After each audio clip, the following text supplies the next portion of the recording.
belajar matematika di Semansaro semakin asik. Assalamualaikum warahmatullahi wabarakatuh.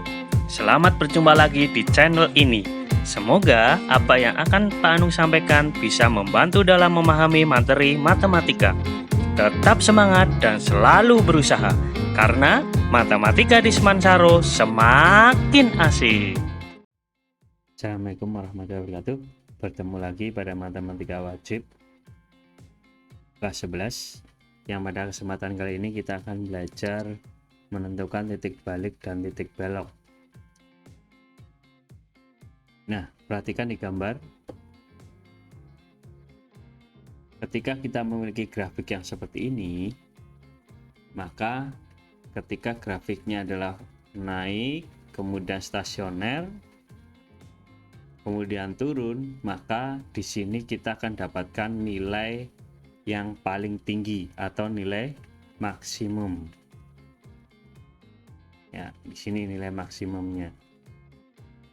Kemudian ketika kita memiliki grafik yang kedua, misalkan seperti ini, dari fungsinya turun, kemudian turun lagi, maka ini disebut dengan titik belok. Jadi berbelok grafiknya. Nah, yang terakhir yang kita bahas adalah titik minimum atau titik balik minimum. Di sini nilai yang paling rendah. Kalau ini adalah nilai yang paling tinggi, titik maksimum. Ini adalah nilai yang paling rendah atau titik minimum. Nah,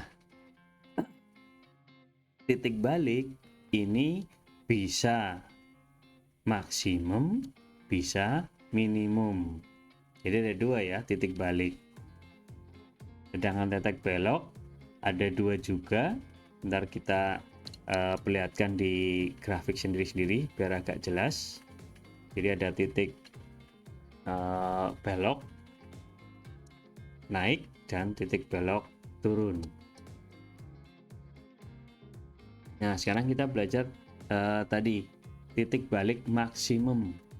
Artinya grafiknya adalah ada titik di mana titik itu adalah yang paling tinggi atau yang paling besar. Maka ini disebut dengan titik balik maksimum. Tadinya naik, stasioner, kemudian turun.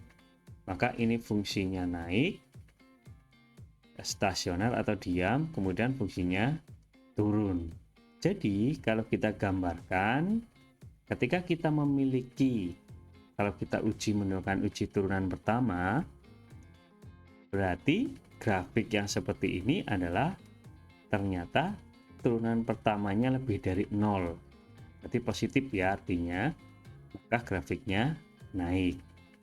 Kemudian stasioner atau F turunan pertamanya sama dengan 0, berarti tidak naik tidak turun atau stasioner. Kemudian yang berikutnya ternyata grafiknya turun, maka turunan pertamanya kurang dari 0. Nah, dari sini bisa kita tarik kesimpulan bahwa ketika kita memiliki nilai yang stasioner atau turunan pertama stasioner di sini, kok sebelah kirinya adalah positif, sebelah kanannya adalah negatif, maka ini fungsinya apa? Ini titik stasionernya adalah titik balik maksimum.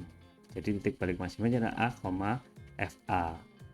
Jadi ntar kalau grafik kita menemukan fungsi yang seperti ini, positif, 0, kemudian negatif, maka titik baliknya adalah maksimum. Nah, yang berikutnya titik balik minimum. Ini kebalikannya. Jadi fungsinya turun, kemudian stasioner, kemudian naik. Nah, digambarkan seperti ini kebalikannya.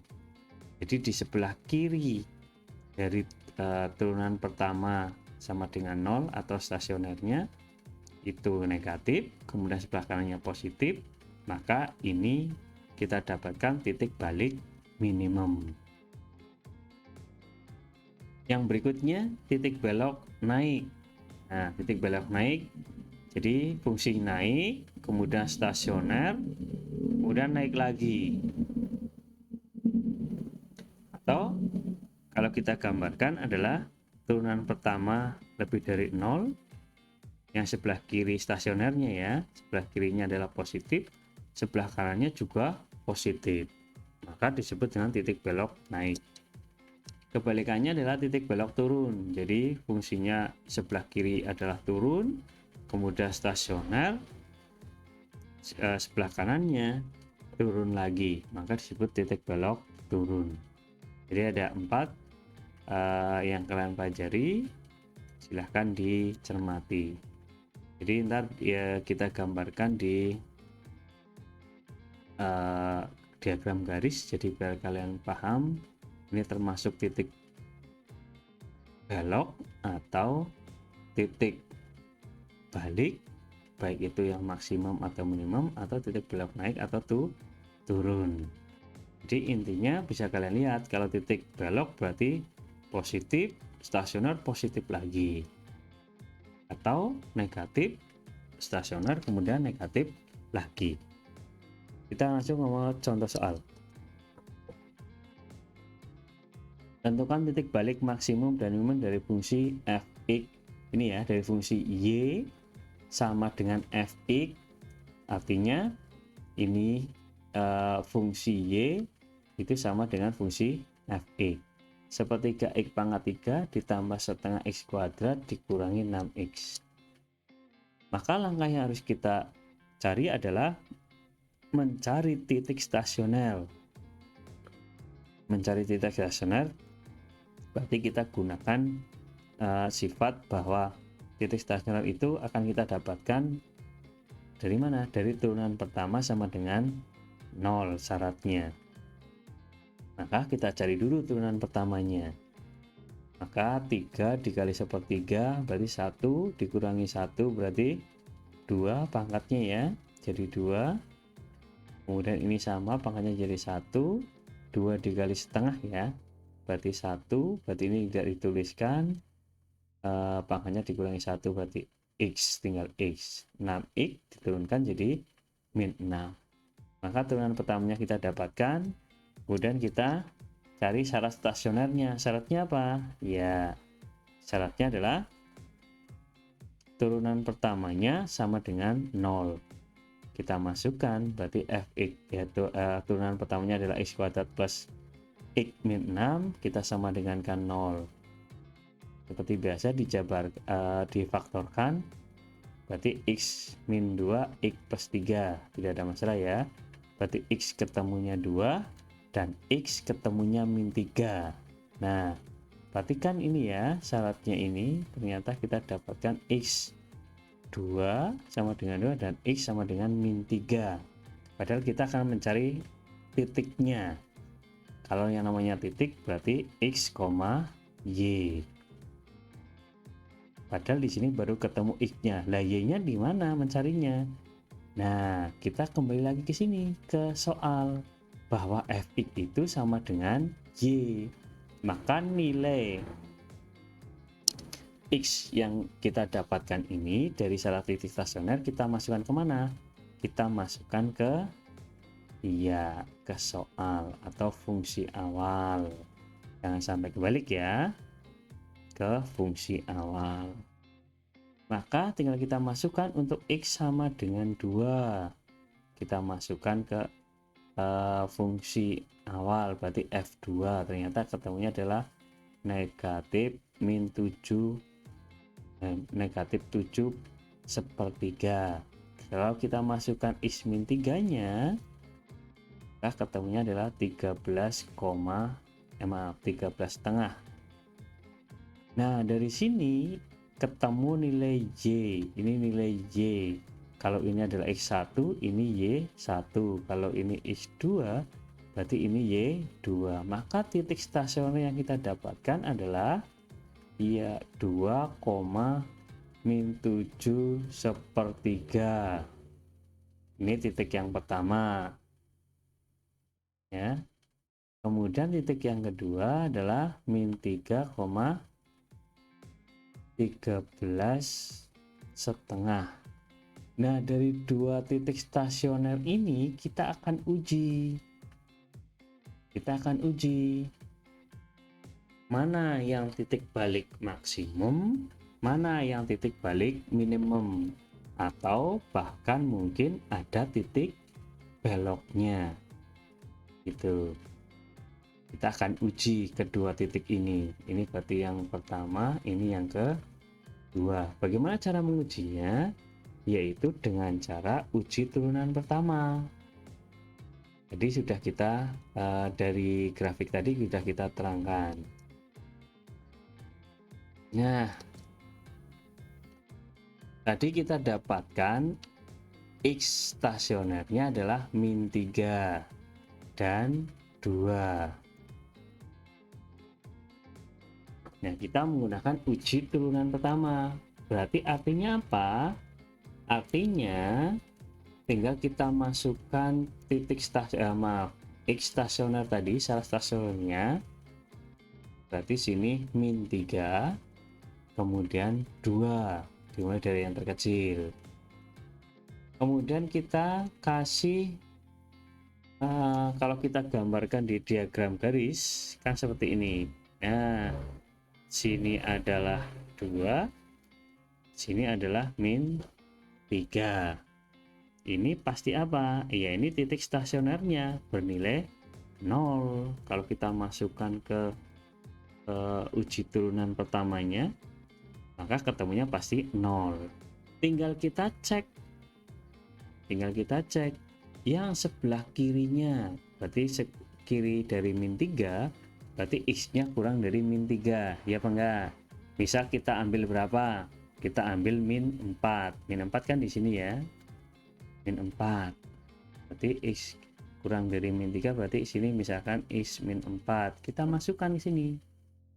Berarti turunan pertama min 4, itu berarti kita masukkan X nya ganti min 4 ya, berarti min 4 kuadrat ditambah min 4 min 6, berarti yang ini ketemunya 16, yang ini ketemunya min 10, maka ketemunya berapa? 6, maka hasilnya positif. Kita tuliskan positif di sini, atau kita tuliskan di sini positif. Nah, dari yang tadi kalian di grafik, ketika kita memiliki sebelah kirinya adalah positif, kemudian 0, kalau titik stasionernya 0, berarti di sini kan gitu. Kemudian sebelah kirinya tinggal kita cek, berarti di antara min 3 dan 2, di antara min 3 dan 2, terserah mau ngambil yang berapa. Misalkan Pak Anung ambil angka 0, turunan pertama 0, begitu ya. Kita ganti berarti 0 kuadrat ditambah 0 dikurangi 6, berarti ketemunya min 6, maka ternyata ketemunya adalah negatif. Sini negatif. Nah, kemudian yang lebih dari 2, berarti berapa? Iya, 3 misalkan. Berarti kita masukkan, berarti 3 kuadrat ditambah 3 min 6, maka ketemunya adalah 9 tambah 3 12 min 6 sama dengan 6, maka hasilnya positif. Berarti sini positif. Nah, dari tabel ini atau dari grafik diagram garis ini bisa kita ambil kesimpulan, berarti min 3, berapa tadi?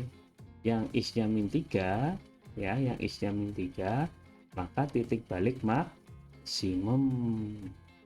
Sedangkan yang X-nya 2 itu titik balik minimum, karena dari turun stasioner kemudian naik. Jadi kalau kita gambarkan grafiknya kayak gini kan, positif berarti naik, di sini stabil berarti terus turun, kayak gitu ya. Kemudian nyampe di sini stabil, kemudian naik lagi. Nah, grafiknya seperti itu. Kayak gini ya grafiknya tuh, stabil, turun, stabil, naik. Jadi grafiknya seperti itu. Nah, maka titik yang ini, titik yang min 3 itu berarti maksimum karena berada di puncak, sedangkan yang 2 berada di bawah sendiri, maka disebut titik minimum. Maka bisa kita tarik kesimpulan ya, untuk yang F-3 ya, ini ya hasilnya, titik balik maksimumnya adalah berarti min 3,13 setengah. Sedangkan yang minimum berarti yang X nya 2 kan, berarti 2, min 7 sepertiga. Maka ini hasilnya. Cara langkahnya adalah seperti itu. Yang paling penting kalian cermati bahwa untuk mencari titiknya, saya ulangi, untuk mencari titiknya berarti yang memasukkan X-nya, yang dimasukkan X-nya kemana? Ke fungsi utama. Ini yang sering kebolak-balik karena fungsi yang awal itu adalah Y sama dengan Fx kan gitu ya. Jadi ini yang pertama, kalian ingat-ingat. Berarti untuk menentukan titik stasioner, nilai X secara stasionernya kita masukkan ke fungsi awal. Paham ya? Sedangkan untuk pengujiannya, untuk menentukan maksimum minimumnya adalah dimasukkan ke ya uji turunan pertama. Jadi dimasukkan ke turunan pertamanya. Jadi yang perlu kalian cermati itu, jangan sampai kebolak-balik. Saya kira seperti itu. Tentunya tanpa latihan tidak akan sempurna pemahamannya. Silahkan kalian kerjakan latihannya. Tetap semangat, tetap jaga kesehatan. Saya Hari saja. Assalamualaikum warahmatullahi wabarakatuh.